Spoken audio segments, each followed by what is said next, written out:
നിന്ന് അല്പസമയം സംസാരിക്കാനായിട്ട് ആഗ്രഹിച്ചു. കർത്താവദാസൻ സഭയൊന്നും പറഞ്ഞിട്ടുമില്ല. എന്നാലും സംഗതി എല്ലാം എനിക്ക് മനസ്സിലാകുന്നത് എന്നപ്പോൾ സംസാരിക്കാനായിട്ട് താല്പര്യപ്പെടുന്നു. പ്രിയ സോമന്റെ ഓർഡിനേഷനോടുള്ള ബന്ധത്തില് സംസാരിച്ചു.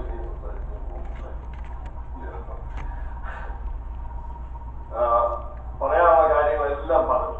അപ്പം ഏത് വിഷയമായിരിക്കും എനിക്ക് ചീട്ടിടുന്നതെന്ന് എനിക്ക് അറിയാൻ വയ്യ. അതുകൊണ്ട് ഞാനും ചെറിയ കരുതലോടുകൂടിയാണ് വന്നത്. അതിന് ഒന്ന് രണ്ട് വാക്യങ്ങൾ മാത്രം പറഞ്ഞു വിട്ടിട്ട് മറ്റൊരു മെസ്സേജ് പറയാനായിട്ട് താല്പര്യം. പത്രോസിനെ കുറിച്ച് കർത്താവിനാശം ഓർമ്മിച്ചു. ഏറ്റവും ഒടുവിൽ കർത്താവ് പത്രോസിനെ വിളിച്ച് എന്ന് പറഞ്ഞാൽ മീൻ പിടിക്കാൻ പോയ സമയം അവിടുന്നെല്ലാം മടങ്ങി ചോദിച്ചു, പത്രോസിനെ കേട്ടോ നീ ഇവയിൽ അധികമായിട്ട് വീണ്ടും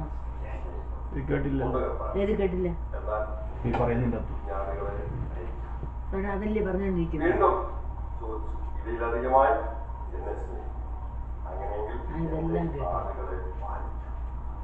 മൂന്നാമതും ചോദിച്ചു, നീ ഇവയിൽ അധികമായി എന്നെ സ്നേഹിക്കും, എന്റെ ആളുകളെ പാലിക്കും. അപ്പം പാലിക്കാൻ മേയിക്കാൻ എന്നുള്ള രണ്ട് വാക്കാണ് പ്രധാനമായിട്ട് അവിടെ ഉദ്ദേശിക്കുന്നത്. കുഞ്ഞാടുമുണ്ട്, ആടുമുണ്ട്. കുഞ്ഞാടിന്റെ ആടിന്റെ സ്വഭാവങ്ങൾ വ്യത്യസ്തമാണ്. ആ കുഞ്ഞാടും ആയാലും ആടായാലും അതിന് വ്യത്യസ്തമായ സ്വഭാവങ്ങളായാലും രണ്ട് കാര്യം ചെയ്യണം. ഒന്ന് മേയിക്കണം, രണ്ട് പാലിക്കണം. എന്താ പാലിക്കുക എന്ന് പറഞ്ഞാൽ ഭരണം, ഗവൺമെന്റ് ഭരിക്കുകയും വേണം, ഈ ചുരുക്കുകയും വേണം. ഒരു ഇടയന്റെ ഉത്തരവാദിത്വം ആടുകളെ ഭരിക്കണം. കെട്ടഴിച്ചു വിടരുത്. കർത്താവദാസൻ തന്നെ ഉദാഹരണം പറയുമ്പോൾ കെട്ടഴിച്ചു വിട്ടാൽ സംഗതി പോകുന്ന പതുക്കമായി ആടിന് കിട്ടും. അതുകൊണ്ട് കെട്ടഴിച്ചു വിടാൻ പാടില്ല, അതിനെ പാലിക്കുകയും വേണം. അതാത് സമയത്ത് ആവശ്യമായിരിക്കുന്ന തീറ്റി കൊടുക്കുകയും വേണം. ദൈവമായ കർത്താവ് കർത്താസിന്മേൽ ധാരാളം ദൈവകൃപ പകരട്ടെ എന്നുള്ള ആശംസയോടുകൂടി ഞാൻ ആ ഭാഗത്ത് നിന്ന് ഏർപ്പെടുന്നു. കർത്താവിന്റെ സ്തോത്രം. എബ്രായ ലേഖനം 9-ാം അധ്യായത്തിന്റെ 28-ാം വാക്യം വായിച്ചിട്ട് ആ വാക്യം മാത്രം വായിച്ചിട്ട് ചില കാര്യങ്ങൾ പിന്നെ ഞാൻ പറഞ്ഞു സമയം ഇല്ലാതിരിക്കാൻ വേണ്ടിയിട്ട്. എബ്രായ ലേഖനം 9-ാം അധ്യായത്തിന്റെ 28. അങ്ങനെ തന്നെ അനേകരുടെ പാപങ്ങളെ ചുമപ്പാൻ ഒരിക്കലർപ്പിക്കപ്പെട്ടു. തനിക്കായി കാത്തു നിൽക്കുന്നവരെ രക്ഷിക്കായി അവൻ പാപം കൂടാതെ രണ്ടാമത് പ്രത്യക്ഷനാകും. കർത്താവ് ഒരിക്കൽ വന്നു. എന്തിനാ? പാപികളെ രക്ഷിക്കാൻ. ഇനിയും കർത്താവ് രണ്ടാമത് വരും. എന്തിനാ? രക്ഷിക്കപ്പെട്ട വിശുദ്ധന്മാരെ ചേർക്കുക.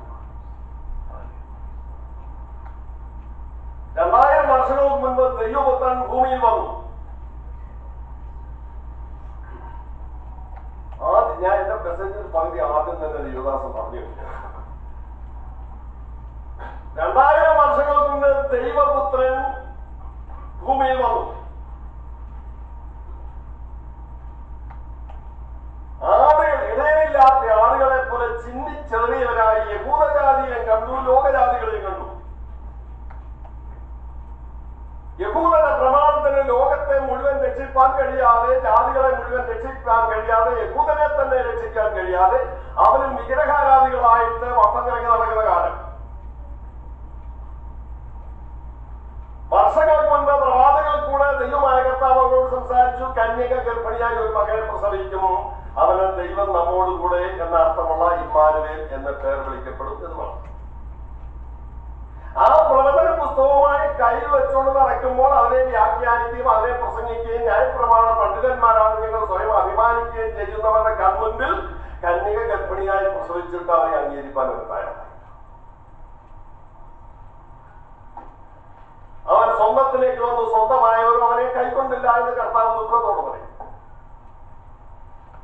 ഇനി ഒരുവൻ ഞാൻ എന്റെ നാമത്തിൽ വന്നിട്ട്, എന്റെ പിതാവിന്റെ നാമത്തിലും എന്റെ നാമത്തിൽ വന്നിട്ട് എന്നെ അംഗീകരിച്ചില്ല, ഇനി മറ്റൊരുത്തൻ വരും, അവൻ സ്വന്തം നാമത്തിൽ വരും, അവനെ നിങ്ങൾ അംഗീകരിക്കുന്നു പറഞ്ഞു. അല്ലെങ്കിൽ വരാനിരിക്കുന്ന ആന്റിക്രൈസ്റ്റിന്റെ അവൻ വരുമ്പോൾ എല്ലാവരും കൈനീട്ടിയവനെ സ്വീകരിക്കും.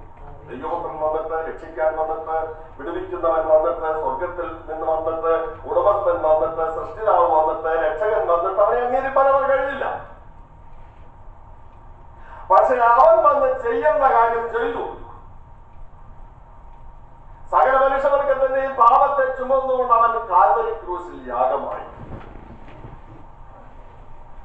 അവന്റെ കൈകളിൽ ആണികൾ തറച്ചു, തലയിൽ മുൾക്കിരീടം വെച്ചടിച്ചു, അവന്റെ പുറമൊഴിച്ചാലുകൾ പോലെ നീളത്തിൽ കിറുമാറി ചവിട്ടി കൊണ്ട് അടിച്ചു, അവന്റെ വിലാപ്പുറത്ത് കുന്തം കൊണ്ട് തുപ്പി.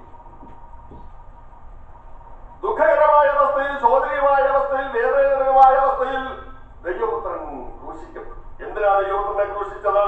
എന്തിനാ ദൈവപുത്രൻ ക്രൂശിക്കപ്പെടുവാൻ സ്വയം ഏൽപ്പിച്ചു കൊടുത്തത്? 1000 ജനങ്ങൾ, ജാതികൾ ദൈവമില്ലാത്തവരായി, രക്ഷയെ കണ്ടെത്തുവാൻ കഴിവില്ലാത്തവരായി, സ്വർഗരാജ്യത്തിന് യോഗ്യതയില്ലാത്തവരായി, ഭാവികളായി, വിഗ്രഹാരാധികളായി, ബിംബത്തെ നമസ്കരിച്ചുകൊണ്ട്, ബിംബത്തെ ചുമന്നുകൊണ്ട്, കാണുന്ന ഇടങ്ങളിൽ എല്ലാം ബിംബത്തെ പ്രതിഷ്ഠിച്ച് അത് പൂജ അർപ്പിച്ചുകൊണ്ട് കോടാനുകോടികൾ നടക്കുമ്പോൾ അവനെ രക്ഷിക്കാൻ ദൈവം മനുഷ്യരായി അവതരിച്ചു. അതുകൊണ്ടാണ് എനിക്ക് നിങ്ങൾക്ക് രക്ഷപ്പെടാൻ കഴിഞ്ഞത്. നാം പേരിൽ മാത്രം അറിയപ്പെടുന്നു സോമൻ ബ്രദർ നായർ കുടുംബത്തിൽ നിന്ന് രക്ഷയിലേക്ക് വന്നു എന്ന്. പക്ഷേ നമ്മുടെ പൂർവ്വപിതാക്കന്മാർ എവിടുന്നൊക്കെ വന്നു എന്ന് നമുക്കറിയാമോ? ലോകത്തിൽ 2 ജാതികളേ ഉള്ളൂ. 1 യഹൂദരും 1 ജാതികളും. അബ്രഹാമിന്റെ പിന്തലമുറകളായിരിക്കുന്നവരെ യഹൂദന്മാരെന്ന് അറിയപ്പെടുന്നു. അല്ലാത്തവർ മുഴുവൻ ജാതികൾ. ഏത് കുടുംബത്തിൽപ്പെട്ടാലും, ഏത് വംശത്തിൽപ്പെട്ടാലും, ഏത് വർഗത്തിൽപ്പെട്ടാലും, ഏത് ഭാഷയിൽപ്പെട്ടാലും, ആര്യന്മാരായാലും ബ്രാഹ്മണരായാലും ജാതി. അവരെ രക്ഷിക്കാൻ ദൈവം തന്റെ പുത്രനെ മനുഷ്യ സാദൃശ്യത്തിൽ ഭൂമിയിലേക്ക് അയച്ചു. അവനെ സ്വീകരിപ്പാൻ കാലാകാലങ്ങളിൽ എനിക്കും നിങ്ങൾക്കും ഭാഗ്യം. ആ ദൈവപുത്രനെ അംഗീകരിപ്പാൻ, അവന്റെ ക്രൂശ് അംഗീകരിപ്പാൻ, എന്റെ പാപത്തിന്റെ പരിഹാരത്തിന് വേണ്ടി ദൈവപുത്രനെ ക്രൂശിൽ യാഗമായി എന്ന് വിശ്വസിച്ച് അംഗീകരിപ്പാൻ എനിക്ക് നിങ്ങൾക്കും ഭാഗ്യം ലഭിച്ചതുകൊണ്ട് ഞാനിന്ന് എനിക്ക് 2 പൗരത്വമുണ്ട്. ഈ ഭൂമിയിൽ നിന്ന് ഞാൻ മാറുന്നതുവരെ ഈ ഭൂമിയിലെ പൗരത്വമുണ്ട്. ഈ ഭൂമിയിലായിരിക്കുമ്പോൾ തന്നെ ഇവിടുത്തെ സ്വർഗത്തിലെ പൗരത്വം എനിക്ക് ദൈവപുത്രനെ കൊടുത്തു. നാം വായിച്ച വാക്യം, പാപികൾക്ക് വേണ്ടി അവൻ അർപ്പിക്കപ്പെട്ടു, പാപികൾക്ക് വേണ്ടി അവൻ ക്രൂശിക്കപ്പെട്ടു, പാപികൾക്ക് വേണ്ടി അവൻ ത്യാഗം അനുഭവിച്ചു, പാപികൾക്ക് വേണ്ടി അവൻ മരണം അനുഭവിച്ചു.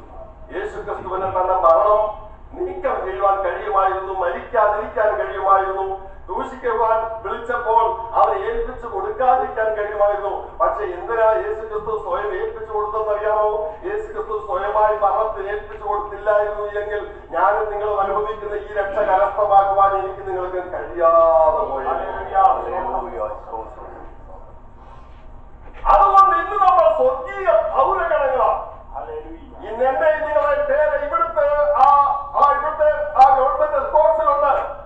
പക്ഷെ നമുക്കറിയാമോ, യേശുവിനെ സ്വീകരിച്ച് അന്ന് നമ്മുടെ പേര് അവിടെയും കൂടെ എഴുതി. അതുകൊണ്ടാണ് നമ്മെ സ്വർഗീയന്മാരെന്ന് പറയുന്നത്. അതുകൊണ്ട് അന്ത്യ ന്യായവിധി ദിവസത്തിൽ ദൈവം പ്രത്യേകമായി ജനത്തെ സെലക്ട് ചെയ്യുന്നത് സ്വർഗത്തിലെ ദൈവത്തിന്റെ ജീവന്റെ പുസ്തകത്തിൽ പേരുണ്ടോ എന്ന് നോക്കി